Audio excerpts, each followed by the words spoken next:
We Are Not Your Kind is the sixth studio album from Iowa new metal outfit Slipknot. Slipknot is a 7-piece or 8-piece band from obviously Iowa. They've had 6 studio albums, as I've mentioned before, with their 6th one having come out a few weeks ago, rather 2 weeks ago. We Are Not Your Kind. Another thing about Slipknot is they usually, recently as of Volume 3, which was an album that came out in 2005, they've pretty much been taking 4 to 5 years between every album with side projects and all that other stuff. They are a pretty iconic band. They are known for just their sheer raw intensity in the music and their live performances. And this was an album that had a lot of hype to it. I'll admit that I was not as onto the hype train, but I was still very much excited for this album. I guess it's mainly because I really honestly paid as little attention to the songs on the album as possible. That way I could experience them for the first time when I hear the record. Now, I should mention something, that this album is, it's probably the most Slipknot-y but not Slipknot-y album out there. What I mean by that is, something I'm going to get into in a second. So this album opens up with Intercoin, which is a haunting intro, and it has this really awesome synth / 8-bit electronica. I don't know if it was inspired by Stranger Things, but definitely does have that feel. This is, I think. So, of course, with all Slipknot albums, you have an intro track. You have the first single, which was the first track on the album, Unsainted. And it's actually something where, honestly, if you had told me before this album came out, I would have said that I don't think this band would be able to pull off having the kind, like a choir, with their music. Just because I felt like the two would clash, but this song definitely proved me wrong. A lot of this album, there's a lot of throwbacks to their self-titled and Iowa. For example, on the song "Birth and the Cruel," the verse has a groove that reminds me a lot of the song "Prosthetics" off of that debut record. And then you also have songs that also take inspiration from other Slipknot albums, like Near Forte, which feels very much like a throwback to me to Volume 3, The Subliminal Verses. There is also quite a few interludes on this record, I will say, and all of them do work really well. It's not like none of them overstay their welcome, and they really help to keep everything in the album connected. And then you have, see here. There's also some interesting new ideas on this album. Like, you have a song like "Spider," which is probably the most experimental song on the album. It's also the most catchy. And the intro, that really awesome. It's really cool. Like the little piano melody. It does seem like it was inspired by Tubular Bells. It's the theme from the Halloween movie. And this is actually a song that I am going to say is probably one of the best on the album. There's also another extremely experimental song, which is "My Pain," and that is it's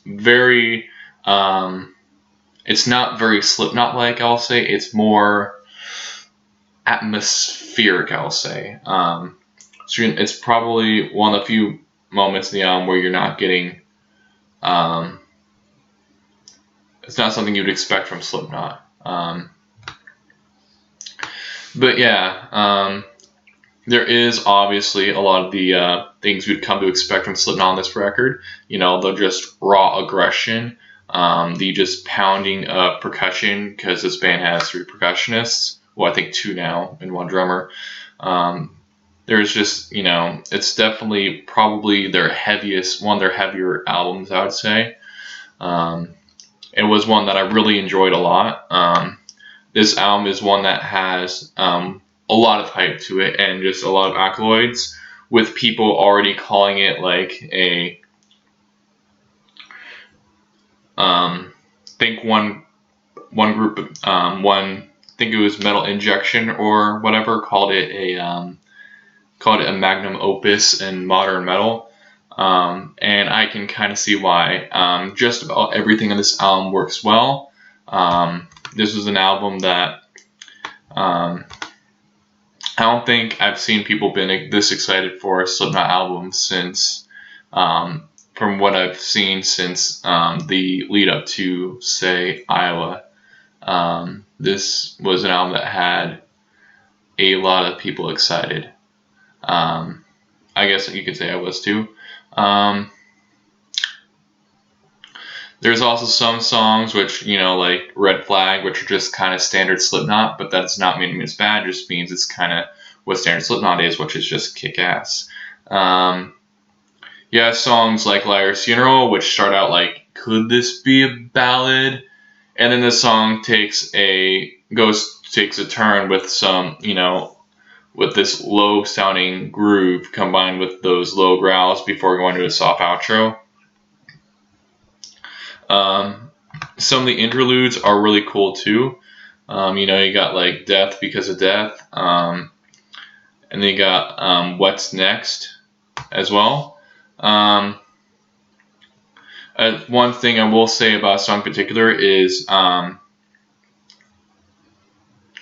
Long for This World is a song that actually, because My Pain kind of ends sort of like an interlude thing and goes to mine and Not Long for This World. It's actually you think it would start soft like it did with the last song, but then everything just comes in at the drop. There is a lot of vocal sampling in the bridge, which reminds me a lot of this song. I think it's Pretenders by Devil Wears Prada. I'm not trying to compare the two bands. It's just the vocal sampling, the way it's used, reminds me. It's very similar to me between those two songs. And Not Long for This World, I'm going to call it now. I see this song being a single later down the road. I'm just calling it right now. You have Solway Filth, which was and this is actually the last song on the album, and it's the closer. And I think there's a nice, ominous, borderline a cappella intro before the song drops and kicks in. The sampling on this song sounds like a Red Alert, like, oh shoot. A bunch of great percussions here, and I will say one criticism of the album is that Solway Filth does not work as a closing track at all. It just it doesn't leave, how do I put this? It doesn't bring things full circle or leave things at a satisfying conclusion. Which is why, if you want the perfect album, what I would do is I would add All Out Life at the end of Solway Filth and have All Out Life be the album closer. And I tested it and it works. So yeah. I should say, also, of course, being that one thing you're probably going to ask is, will this album get me pumps like, past Slipknot albums? It's like, of course, yes. But again, like, the lyrics are amazing. You have those great grooves, and like the percussion and drummings are all high point, like there always are. And the lyrics are well written, though. To be fair, Corey Taylor could literally be writing a step-by-step on how to do your tax returns, and I guarantee you would still be like, hell yeah, Slipknot, man, Slipknot, yeah. And just like, I don't know, you'd still be doing those mosh pits at Download Festival over your tax returns. So yeah. Overall, this is an album that I very much do agree with the hype. I do think it's one of the best Slipknot albums. Is it better than the self-titled and Iowa and even Volume 3? That remains to be seen, as I don't want to get into recency bias. But Slipknot have never put out a bad album, and this is an album that is very much one that does get better each time you listen to it.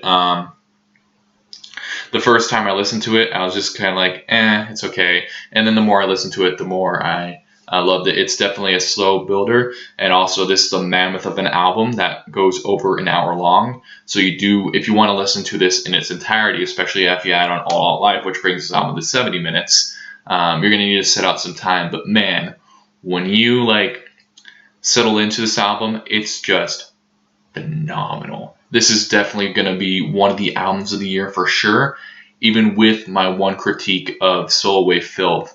Other than that, obviously Soul Away Filth is a freaking amazing song, and it was a good choice to be a single.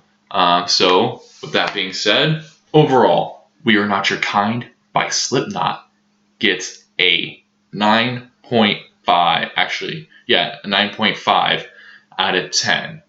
Giving it a grade of masterpiece. That's right, I'm going to add a tier scale to my reviews now.